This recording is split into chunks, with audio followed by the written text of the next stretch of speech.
Very brief, Sir Charles, but thank you, and thank you to the Minister for her response. If I may just briefly rattle through some of the comments that were made, I'd just like to say, for the member from Plymouth, he's absolutely right to talk about the food that we can eat. I think there is an opportunity in the procurement bill to do this. Unfortunately, I'm very disappointed by the food strategy and the fact that it only mentions fishing 4 times, it only mentions aquaculture 3 times, and when it does mention fishing, it actually says it's about deregulation from EU rules. It doesn't talk about how we can do better to get it into the supply chain.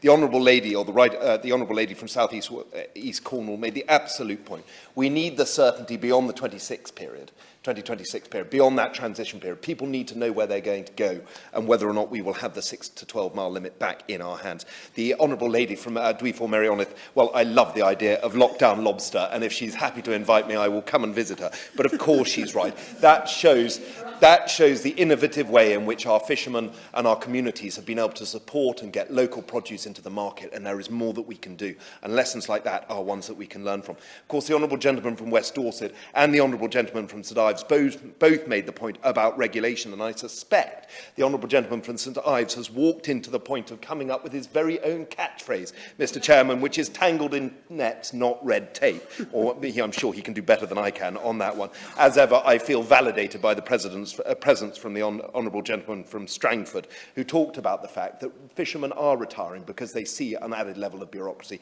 They are feeling that they might just pack it in because it's becoming too difficult. We need to focus very carefully on that. And of course, the Honourable Gentleman to my left from Waveney made the absolute point that if we're going to reduce the civil service, let's be absolutely key and clear about how we can make the regulation reduced, more coherent and more able to be adopted.